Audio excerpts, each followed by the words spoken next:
What's up, everybody? I'm TJ. And I'm Kelsey, and we are the Nashville Wine Duo.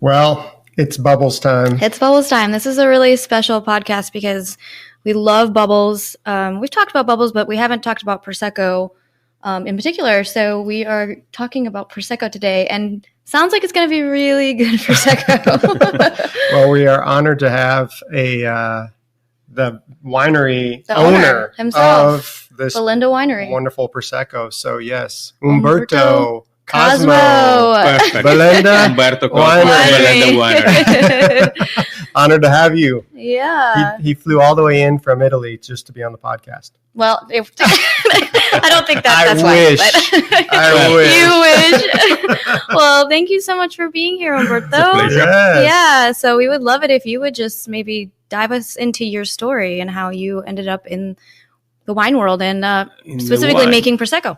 Well, I didn't expect to end up in the winery, starting a winery.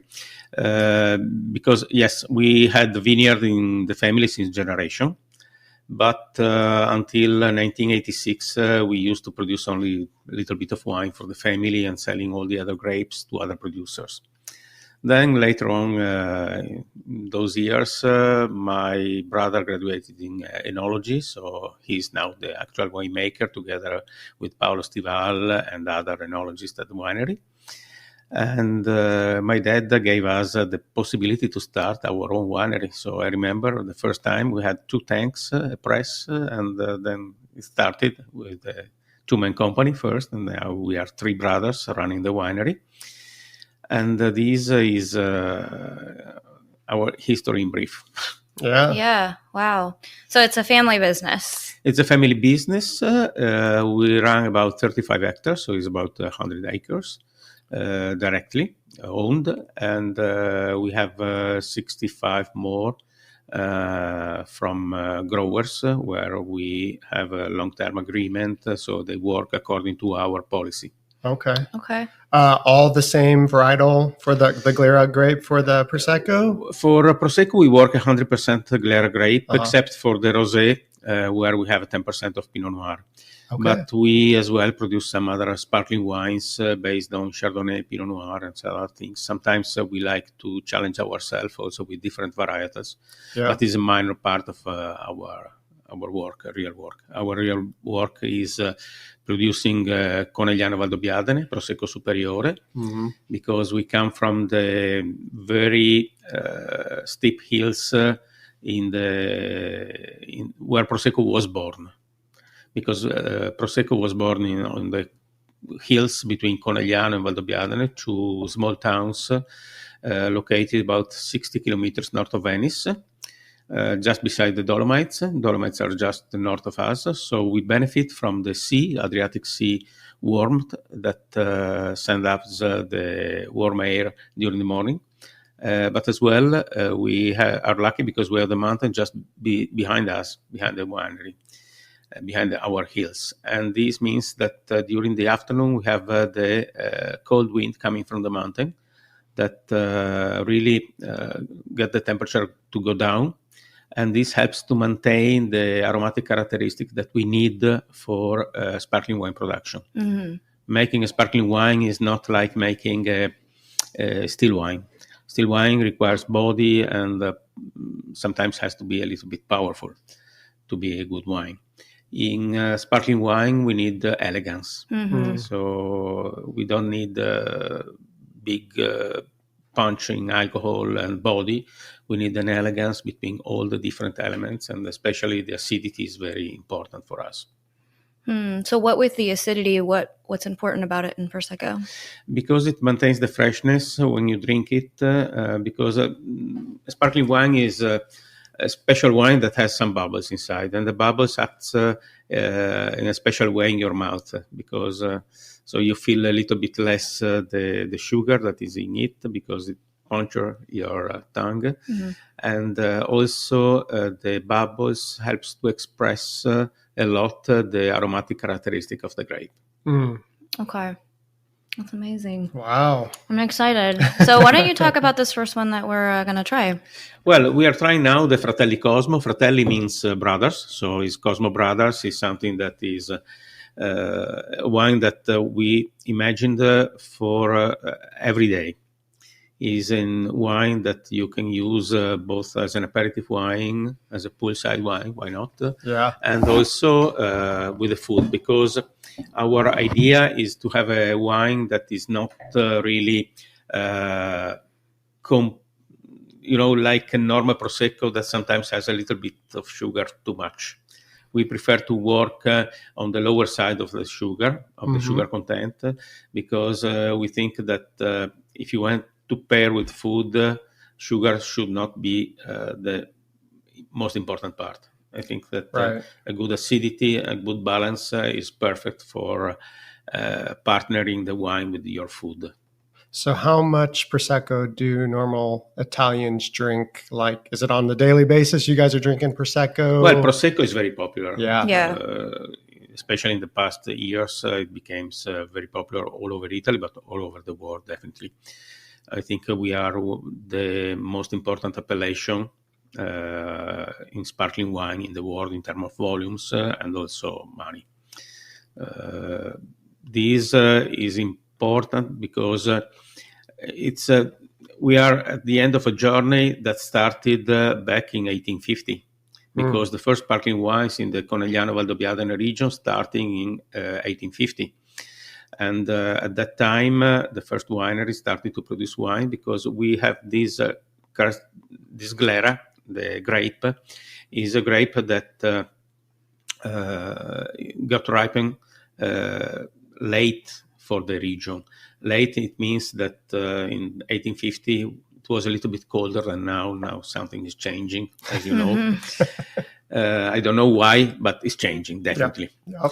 So now we harvest. We are right now in the middle of the harvest, and I miss my grapes right now because there is a wonderful aroma in the winery during this season. Oh, I bet. So I look forward to go back soon. Oh.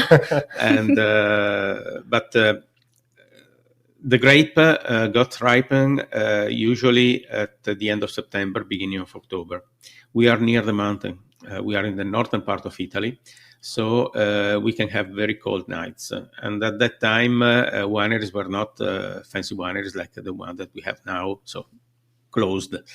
At that time, wineries were sort of open places where the tank were subject to the climate. So if during the night, cold night came, especially toward the end of the fermentation process, it started to stop the fermentation. So we ended up with wine with some residual sugar. And in springtime, I don't know, because maybe, yeast are social people, social guys.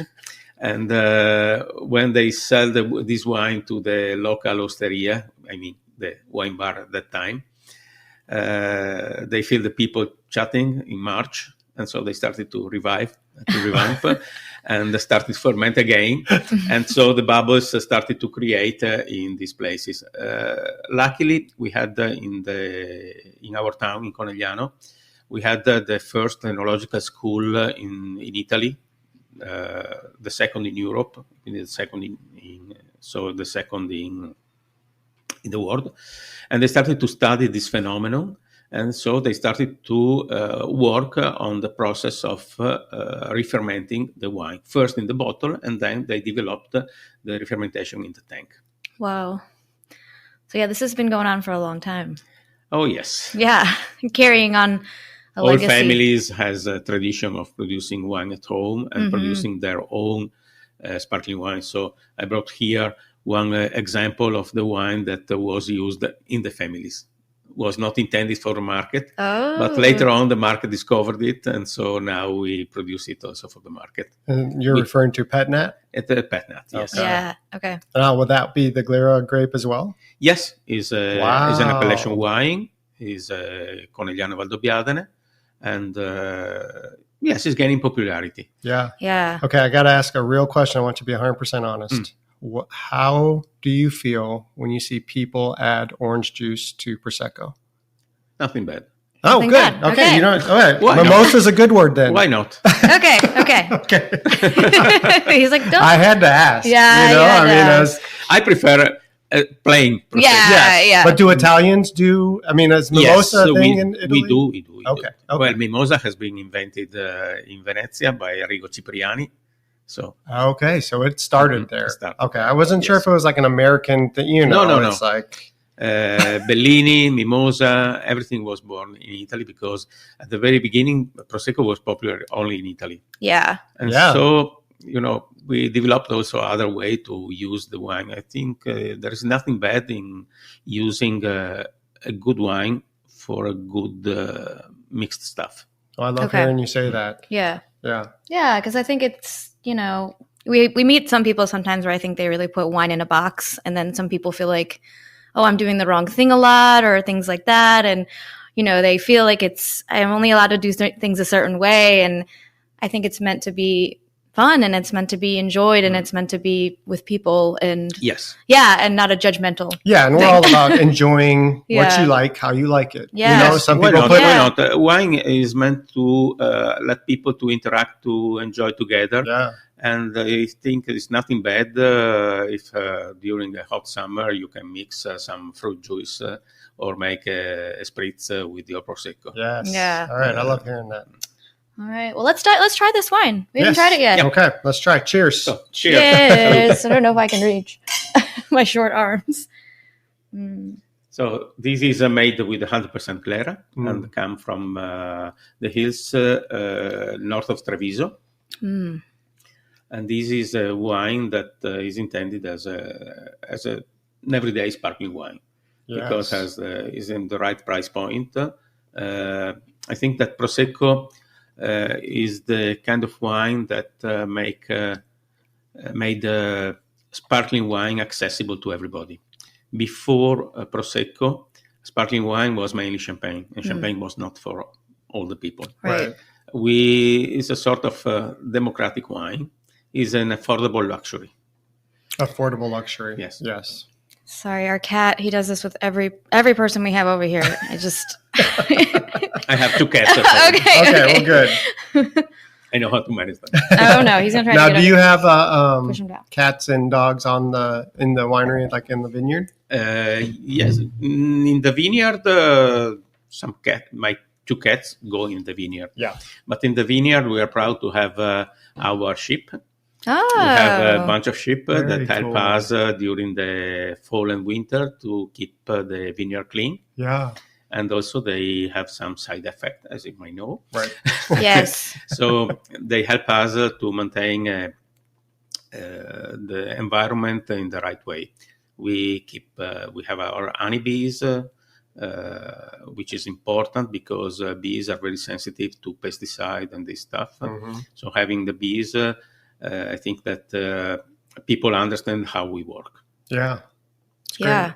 Well, I have to say that this wine is delicious. This is honestly unlike any other Prosecco I've tried before. I have to say the same. I really agree. I really like the I feel like it's very fruity and delightful and fun and light and refreshing too, which I think that's one of the things I love about Prosecco is that it is so refreshing. Yeah. And bubbles can be had all year as well. So I don't know. I really, really, really love this, and I love that people are going to be able to access it in Nashville, which we're going to talk about a little bit later. The thing I like about this too is I feel like I can taste the grape, where I think a lot of the Proseccos are sugary. That's important. Yeah. In a wine, you have to feel the grape that is behind, and especially you have to feel the concept of the place where it comes from. Mm-hmm. This is the most important thing in a wine because the wine is an ambassador of our area. Mm-hmm. Yeah. It's not just something to drink. I like the way you put that. That's really cool. It's an ambassador of the area. The wine is, yeah, that's really cool. Do you think for people that are drinking bubbles for the first time, is there a different way that we need to taste Prosecco? Like when we're trying it for the first time, is there a different way to smell or sip, or is it pretty much Make the same? it as simple as possible. As simple as possible. Okay, don't wine overthink it. should not be a difficult thing. I think that in the past, wine people made the mistake of building too much a thing around the wine, and so people sometimes are afraid in tasting a new wine. Yeah.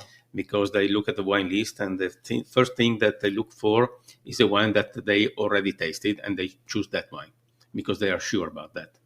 Yes, I don't know anything about. No, you have a taste, you have a nose, and so I think that everybody can judge a wine for his knowledge. Yeah. Yeah. Take a gamble. Yeah, take a gamble. I Try agree with something that. new. Try something new. And I think Prosecco is a good place to start if you are starting with bubbles, because Yes. it is so easy to drink. It's so, I'd say, food friendly, like you're saying too. And especially is a wine with an appellation, so you know where it comes from. Right. And look for a winery that is really a winery. Right. And that's it.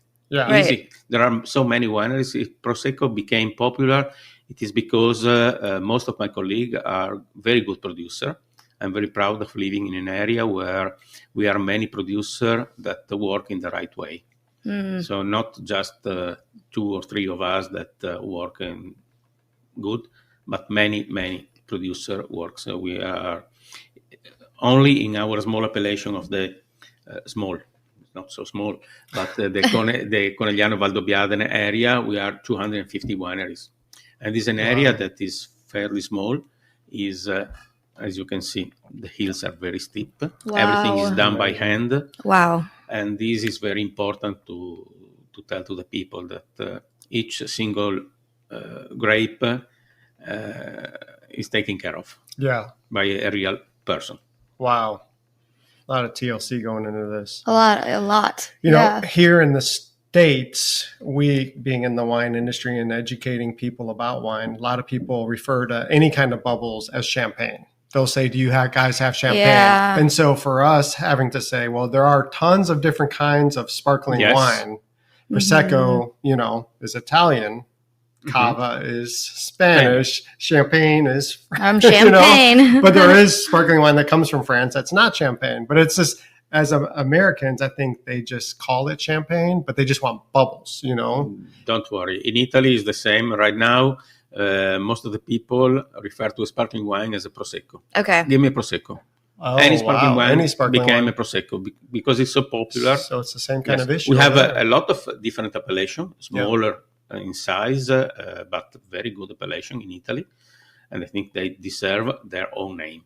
Yes. We deserve our own name. Right. And we like to the name Prosecco to be used only for Prosecco. Prosecco.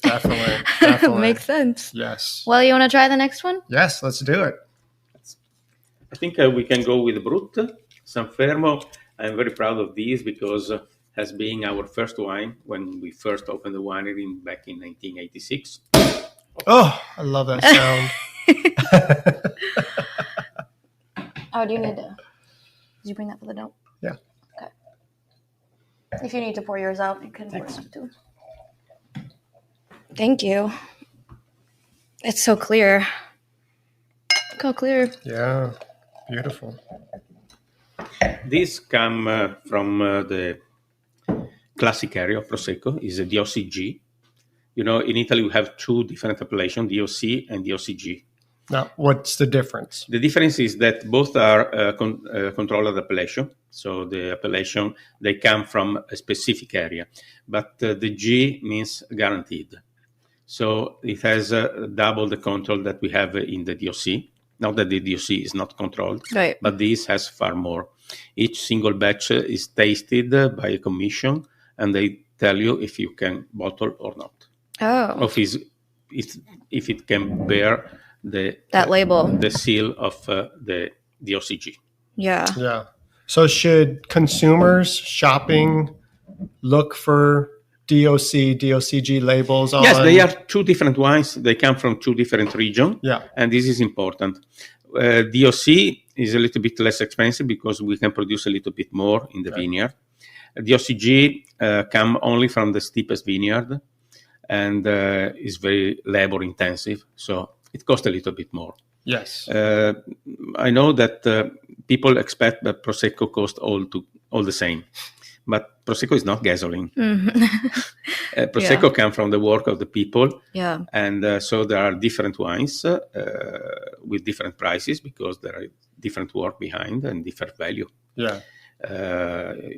You don't expect that all Champagne costs the same. You don't expect that all Chianti costs the same, all Barolo, or all Napa Cab cost the same price in the bottle. So I think that even in Prosecco we can have different level, and the different level are not so far away. So you can have a $15 good Prosecco DOC, but paying $5 more and having a $20 maybe for a special occasion. Yeah. Or you have some special friends, you can buy a Valdobbiadene and you will feel the difference. Okay. Okay, let's try it. This. This is drier. Different nose on it. Yes, this comes from a soil that has been formed. Is one of the youngest hill of the appellation because this comes from the hill of Carpescia, is where we have our winery, and is a hill that has been has a cover of morainic residual from the glacier that was covering the area until 12,000 years ago. 12,000 years in terms of geological things is really not yesterday, is 1 second ago. Yeah. And so this means that our soil is very young. So the roots, since the water flows down very quickly, the roots has to go very deep. And this you will find in this wine. This is a beautiful Prosecco. Yeah, it says it goes through a secondary fermentation. It's bottled over 15 months. Is that the one? No. That's the other one. We are going to taste later. Okay. I'm ready. Oh, they have the similar name. Yes. Gotcha. Yes, the appellation is the same. Mm-hmm. The other one comes from a much more restricted area because Gotcha. is a cru. So it means that the other one comes from a specific small area in the appellation. We have identified 42 different crus in the Valdobbiadene area. Oh, wow. This means that each one of these cru has a distinct aromatic profile. Gotcha. Mm. Because of the soil. Right. And also because of the different approach that winemakers, one from another, we are not far away because the appellation is fairly small, the Valdobbiadene appellation. It goes from Conegliano, Vittorio Veneto, where I am, and stretches west for about 20 miles, less than 20 miles. So it's small. Yeah. But the history in our area was fairly diversified, even if we are very near one to each other. So on the western side, they approach wine in one way, on the eastern side in another way. I think that is what make an area for producing wine great, to have different expression of the same wine. Right. Right. So when you were pouring this, I noticed this one has a vintage on it. Yes. Do a lot of your Proseccos, are they vintage oriented, or is it kind of a mix? Except for the Fratelli. Okay. We have all our products are with vintage. With a vintage. Yes. Gotcha. Okay. And vintage is just the year that the just for people to know. grapes are. And this is a brut, while the other is an extra dry. Okay. Extra dry seems to be drier because extra dry says. Yes. Well, that's what. Yes. Can you explain that? Yes. It comes from the tradition back in the 1800s when sparkling wine were much more sweeter. Mm. Think that the first champagne made in Reims were produced. And even sparkling wine in Italy were produced at the beginning of 1800 with residual sugar close to 100 grams per liter. So like an ice wine. Oh my God! Very, very high. Wow. And later on, they started to reduce these because sugar acts both as to hide some defects, and at that time vinification was not so good, and also please the palate. Right. Yeah. Right. Yeah. And later on, they started to reduce. So even a dry which now it seems very high in sugar, because it's very high in sugar according to our daytime drinker habits. A dry is over 34 grams of residual sugar. Wow. No, excuse me, between 27 and 34 grams. Yeah, still a lot. Yes. A demi-sec, so half dry, was over 34, between 34 grams and 50 grams of residual sugar. So when they started to produce something a little bit lower, they had to invent the name extra dry. And the extra dry is between 12 and 17 grams, which is not much, but can be quite a lot, especially if you don't have a good acidity. Right. Here you can feel there is a good acidity that have to balance the sugar content. Right. The brut, the one that we are tasting, is less than 12 grams. Okay. Here is in brut, there is an overlapping with extra brut, because brut is 0 to 12 and extra brut is 0 to 6. So maybe you can find a brut that is drier than an extra brut. Because a brut you can name. We have in the past a brut with 0 grams residual sugar that was drier than an extra brut that we produced later. Yeah. That's funny. Sometimes it can be confusing. Right. Yeah. But that's why you have to trust what you taste. Yeah. It's not difficult. You can decide if a steak is good or not. Mm-hmm. Everybody. Yeah. Everybody can taste a carrot and say, yes, this is a good carrot and this is not a good carrot. Right. A wine is the same. Mm-hmm. Don't be fooled by difficult names that sommelier and winemakers invent. It's just a matter of when we are in the group of wine tasting people, we have to talk about wine in a different way, because we have to intend a very small difference between one wine and another. But for normal people, just enjoy the wine as it is. Right. Don't be fooled by difficult names. Well, yeah, thanks for explaining that, because the consumer here, I feel like in America, just gets confused when they see something that's labeled extra dry and they go into it thinking, oh, this is going to be super dry. I love dry wines, and it's got some sweetness on it. So... Yeah, it's a good explanation, and I really feel like people, once you start to go into wine, and if you really enjoy wine, take the time to learn some of this stuff, because it's going to really help you be able to figure out the right thing to buy, and also ask questions. Like most places, if you go to a place where they're selling wine, and I'm not talking about a grocery store, I'm talking about like wine shops, things like that, they'll have people there that are educated, really, that can help you find the right thing, and that's what they're there to do. So I think just don't be afraid to ask questions. Don't feel afraid to that you might not know the right thing or whatever. Just there are no dumb questions when it comes to wine. No, because I quote this person that said this to me all the time, but once you start to learn about wine, you realize you know nothing, because it is so much information. No, you can never know everything.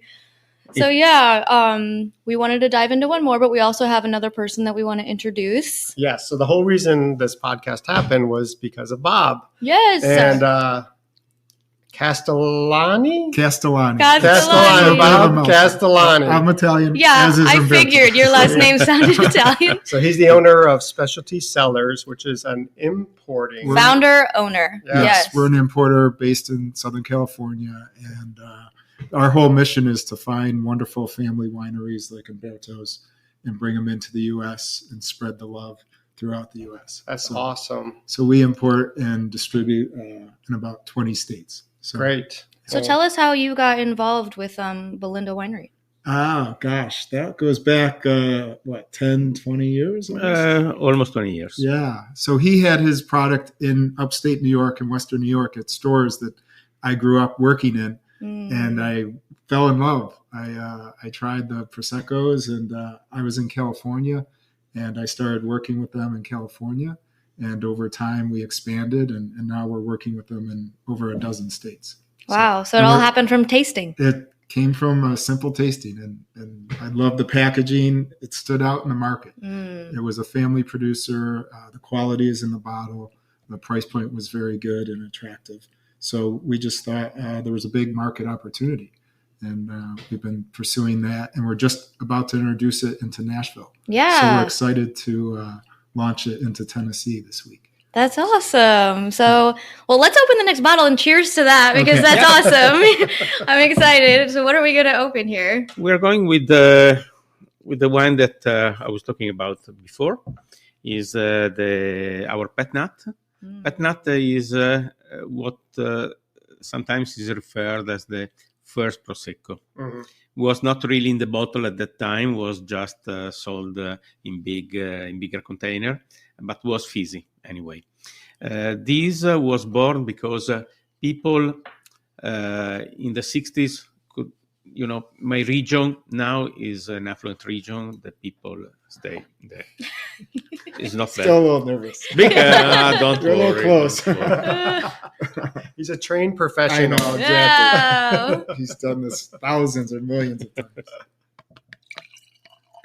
So has PetNat continually been available and popular in Italy? Because I feel like here in the States, these wines were used mainly at home. At home. Because people tend to produce these as something when they couldn't afford to buy a real sparkling wine. Gotcha. So it was a wine that was produced in the families for family consumption. That's it. Okay. Not for the market.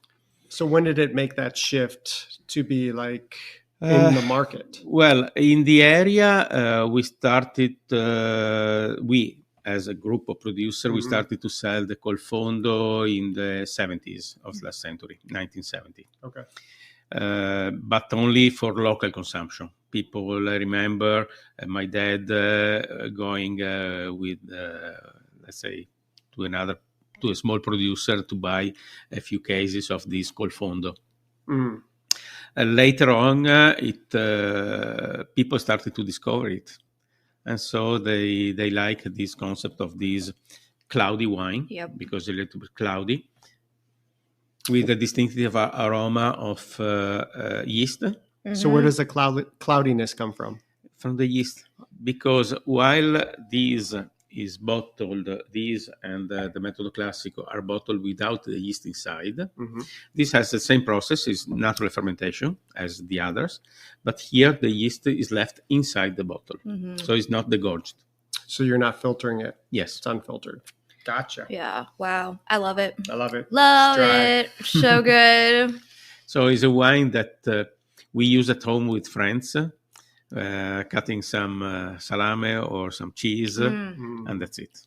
And especially you have to have good friends together. Yes, it's all about the friends. It's so good and so dry and rustic. I love that about it. It's delicious, and man, I could just drink this like every day. And you said this is 100% Glera. Yes. This is unbelievable. Yes. It is so as good. you see, is a DOCG, even this one. Yes. And as I can copy, I think, something from a producer that always, when he's asked, because she is a producer, she's asked about what to pair with wine, with your wine, with my wine. I would pair with the good friends.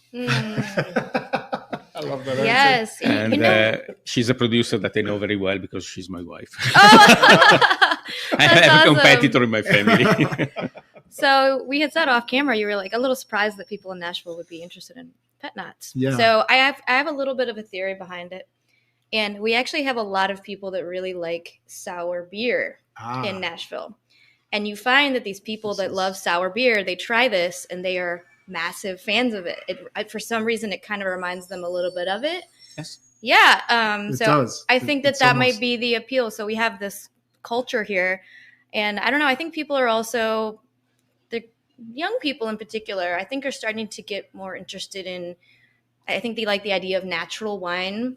They think it's a little bit hippie, a little bit new age out there. So you actually find a lot of young people drinking it. And a lot of people are like, they're like, this doesn't give me a headache. And I don't know if that's a placebo effect from them thinking it's a natural wine, all these kinds of things. But yeah, I think that a lot of it is the sour beer thing. That's probably true. Yeah. And beer is big here. Yeah. Mhm. It's Yeah. Beer and bourbon culture. in Yeah. Nashville. But, but I love this, and it's really, really good. It's so like congrats. it's like alambic. Yes. Yes. Yeah. Perfect. Yeah. But I think that now more and more we are going toward minimum impact wine in all of the wines that we produce. Because I was telling Bob a few days ago that we already developed an approach to winemaking without the addition of sulfites since many years. Right. And I think that more and more we will go toward this because we are studying at every vintage. Unfortunately, we can produce wine only once a year. It's not like beer you can produce every day, Right. so you can change the recipe every day. Here, we are dependent on what we harvest and how it reacts to our work. But year after year, we, as other conscious producer in the area, try to produce the wine with a minimum addition of anything. Okay. And you've been doing that for some time. Yes, we like to work a little bit ahead.